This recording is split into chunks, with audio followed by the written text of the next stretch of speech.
জয় নিতাই, জয় গৌরী, জয় শ্রী রাধেশ্যাম। সকল ভক্তবৃন্দের চরণে দণ্ডবত প্রণাম জানিয়ে পৌষ মাসের শুক্লপক্ষের একাদশী তথা ইংরাজি বছরে 2025 সালের শেষ একাদশী, পুত্রদা একাদশী। এই একাদশী ব্রত কবে পালন করতে হবে এবং এই পুত্রদা একাদশী পুত্র সন্তান লাভের উপায়, কিভাবে পুত্র সন্তান, ভক্ত সন্তান, ঋষি সন্তান লাভ করা যায়, সেই সম্পর্কে আজকের আলোচনা। শাস্ত্রসম্মত যতটুকু জেনেছি বা পেয়েছি সেটুকু আজকে আপনাদের সামনে তুলে ধরার চেষ্টা করব। তাই আপনাদের যদি ভালো লেগে থাকে, যদি ইচ্ছা হয়, তাহলে এই ভিডিওটি শেয়ার করে অপরকে শোনাবার সুযোগ করে দেবেন। এবং শুধু শুনলেই হবে না, যথাযথ নিয়ম পালনের চেষ্টা করতে হবে যদি আমরা সুসন্তান, ভক্ত সন্তান লাভ করতে চাই। এই পুত্রদা সন্তান,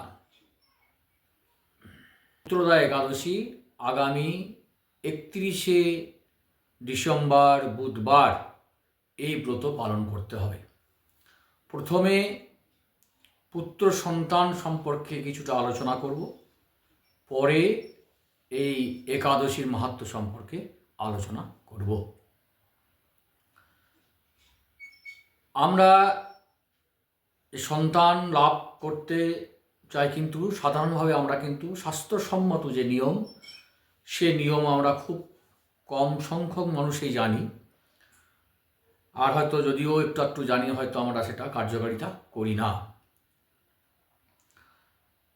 সন্তান লাভ করতে হলে, প্রকৃত সন্তান, সুসন্তান, সেই নিয়ম পালন করতে হলে প্রথমে পাত্রকে, উপযুক্ত পাত্র তৈরি করতে হবে। অর্থাৎ স্বামী এবং স্ত্রী উভয়েই 1 বছর নিরামিষ আহার গ্রহণ করতে হবে। যদি সম্ভব হয় সারা জীবনই নিরামিষ আহার গ্রহণ করা উচিত। 1 বছর উভয়েই নিরামিষ আহারের সাথে সাথে ব্রহ্মচর্য পালন করতে হবে। মহাপ্রভু বলেছেন, জিহ্বার লালসার উপস্থের বেগ যে সম্বরণ করতে পারবে সে সর্বত্র একটি আসন পাবার যোগ্য। তাই আগেই উপযুক্ত পাত্র তৈরি করতে হবে। তার জন্য আহার এবং ব্রহ্মচর্য। একটা বিষয় অবশ্যই বলে রাখি, ব্রহ্মচর্য যদি পালন না হয় আধ্যাত্মিক জগতে উন্নতি করা যাবে না, যাবে না, যাবে না, আমরা লিখে নেন। তাই ব্রহ্মচর্য অবশ্যই অবশ্যই খুব দরকার আছে। তো এই ব্রহ্মচর্য পালন করার পর 1 বছর যখন স্বামী এবং স্ত্রী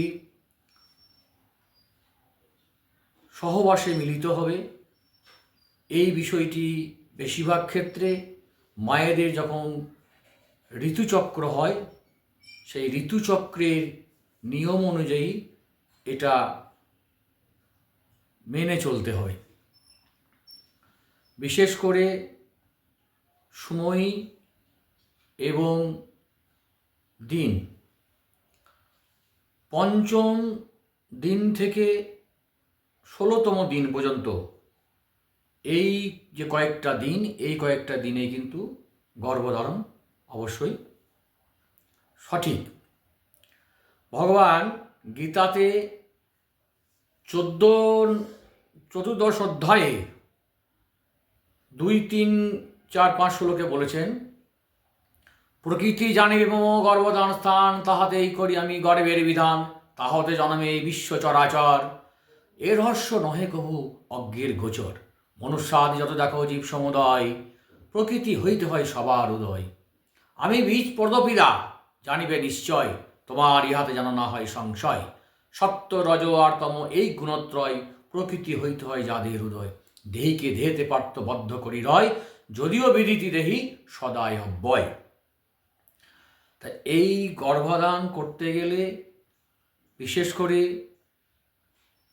স্বামী এবং স্ত্রীকে উভয়ের মধ্যে যে নিয়ম, খুব নিষ্ঠা সহকারে সেই নিয়মটা পালন করা অবশ্যই দরকার। আমিষ আহার সম্পূর্ণ পরিত্যাগ, নিরামিষ আহার গ্রহণ এবং ব্রহ্মচর্য পালন। সহবাস অতি পবিত্র একটি বিষয়। তাই সুসন্তান লাভে আগ্রহী হলে স্নান করে পবিত্র হয়ে এবং ঈশ্বর ও গুরুকে প্রণাম করে সহবাস প্রয়োজন। এই সময়টা হচ্ছে ব্রাহ্ম মুহূর্তে। ব্রাহ্ম মুহূর্ত হচ্ছে অতি উত্তম। সেই সময় প্রত্যেকের মধ্যে সত্ত্বগুণের উদয় হয়। তাই সেই সময়টা ভগবানকে প্রার্থনা করে, ভগবানের ভজনা করে এবং পবিত্র শয্যাতে স্নান করার পরে সহবাসে লিপ্ত হতে হয়। বিশেষ করে গোধূলি লগ্নে, দুপুরে, এই সময়ে সহবাস করা কখনোই উচিত নহে। আমরা যদি শাস্ত্রের দিকে লক্ষ্য করি তাহলে আমরা জানতে পারব, দ্বৈতমাতা দিতি জোরপূর্বক কশ্যপ মুনিকে প্রাতকালে সহবাসে বাধ্য করালে তাহাদেরকে হিরণ্যাক্ষ ও হিরণ্যকশিপু এবং হোলিকা নামক এক আসুরী কন্যা জন্ম নিয়েছিল। এছাড়াও কেকশী সন্ধ্যাকালে বিশ্রবা মুনিকে সহবাসে বাধ্য করালে তাদের সহবাসে দ্বারা যে সন্তান জন্ম নেয় তার রাক্ষস মনোভাবাপন্ন সম্পন্ন, তার নাম রাবণ, আমরা কিন্তু সকলেই জানি। তাই সহবাস অতি পবিত্র বিষয়। তাই এই ঋতুচক্রের পঞ্চম দিন থেকে কোন দিনে সহবাসে কোন সন্তান জন্মলাভ করবে এবং কী রকম সন্তান জন্মলাভ করবে, খুবই গুরুত্বপূর্ণ বিষয়। খুব মনোযোগ সহকারে আপনারা শ্রবণ করুন।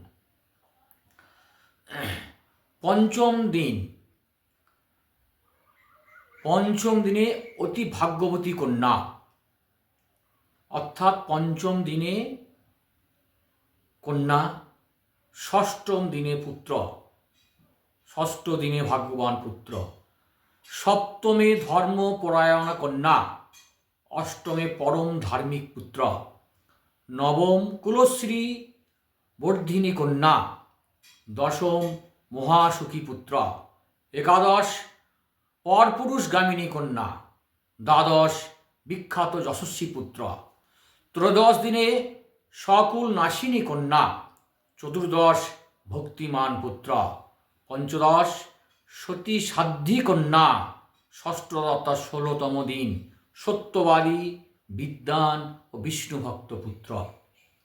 এরপরে বাকি যে দিনগুলো আছে 17 থেকে 28তম দিন, এই দিনগুলি মিলিত হওয়াতে সন্তানের সম্ভাবনা খুবই কম থাকে। তাই সঠিক সন্তান, সুপুত্র সন্তান লাভ করতে গেলে এই নিয়মগুলো কিন্তু অবশ্যই পালন করতে হবে।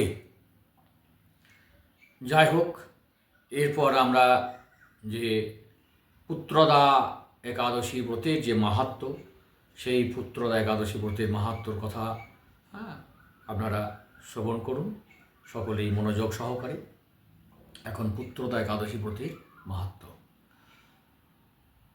যুধিষ্ঠির বললেন, হে কৃষ্ণা, পৌষ মাসে শুক্লপক্ষের একাদশী নাম কি, বিধি বা কি, কোন দেবতা ওই দিন পূজিত হন এবং আপনি কার প্রতি সন্তুষ্ট সেই ব্রত ফল প্রদান করেছিলেন, কৃপা করে আমাকে সবিস্তারে তা বলুন।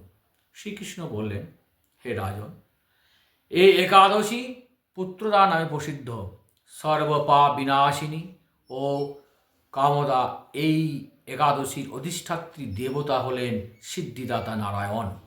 ত্রিলোকে এর মতো শ্রেষ্ঠ ব্রত নেই। এই ব্রতকারীকে নারায়ণ বিদ্বান ও যশস্বী তোলেন। এখন আমার ব্রতের মাহাত্ম্য শ্রবণ করুন। ভদ্রাবতী পুরীতে সুকৃতমান নামে এক রাজা ছিলেন। তার রানীর নাম ছিল শৈবা। রাজ দম্পতি বেশ সুখে দিন যাপন করছিলেন। বংশ রক্ষার জন্যই বহুদিন ধরে ধর্ম কর্মের অনুষ্ঠান করেও যখন পুত্র লাভ হলো না, তখন রাজা দুশ্চিন্তায় কাতর হয়ে পড়লেন। তাই সকল ঐশ্বর্যবান হয়েও পুত্রহীন রাজার মনে কোনো সুখ ছিল না। তিনি ভাবতেন, পুত্রহীনের জন্ম বৃথা ও গৃহশূন্য। পিতৃদেব মনুষ্য লোকের কাছে যে ঋণ শাস্ত্রে উল্লেখ আছে, তা পুত্র বিনা পরিশোধ হয় না। পুত্রবান জনের এ জগতে যশ লাভ ও উত্তম গতি লাভ হয়। তাদের আয়ু, আরোগ্য, সম্পত্তি প্রভৃতি বিদ্যমান থাকে। নানা দুশ্চিন্তাগ্রস্ত রাজা আত্মহত্যা করবেন বলে স্থির করলেন, কিন্তু পরে বিচার করে দেখলেন আত্মহত্যা মহাপাপ। এর ফলে কেবল দেহের বিনাশ মাত্র হবে, কিন্তু আমার পুত্রহীনতা তো দূর হবে না। তারপর একদিন রাজা নিবিড় বনে গমন করলেন। বনভ্রমণ করতে করতে দ্বিপ্রহর অতিক্রান্ত হলে রাজা ক্ষুধা তৃষ্ণায় কাতর হলেন। এদিক ওদিক জলাদির অনুসন্ধান করতে লাগলেন। তিনি চক্রবাত, রাজহংস, এক নানা রকম মাছে পরিপূর্ণ একটি মনোরম সরোবর দেখতে পেলেন। সরোবরের কাছে মুনিদের একটি আশ্রম ছিল। তিনি সেখানে উপস্থিত হলেন। সরোবর তীরে মুনিগণ বেদপাঠ করছিলেন। মুনিবৃন্দের শ্রীচরণে তিনি দণ্ডবৎ প্রণাম করলেন। মুনিগণ রাজাকে বললেন, হে মহারাজ, আমরা আপনার প্রতি প্রসন্ন হয়েছি। আপনার কি প্রার্থনা বলুন। রাজা বললেন, আপনারা কে এবং কি জন্যই বা এখানে সমবেত হয়েছেন? মুনিগণ বললেন, হে মহারাজ, আমরা বিশ্বদেব নামে প্রসিদ্ধ এই সরোবরে স্নান করতে এসেছি। আজ থেকে 5 দিন পরে মাঘ মাস আরম্ভ হবে। আজ পুত্রদা একাদশী তিথি। পুত্রদান করে বলে এই একাদশীর নাম পুত্রদা। তাদের কথা শুনে রাজা বললেন, হে মুনিবৃন্দ, আমি অপুত্র, তাই পুত্র কামনায় অধীর হয়ে পড়েছি। এখন আপনাদের দেখে আমার হৃদয় আশা সঞ্চার হয়েছে। হে দুর্ভাগা পুত্রহীনদের প্রতি অনুগ্রহ করে একটি পুত্র প্রদান করুন।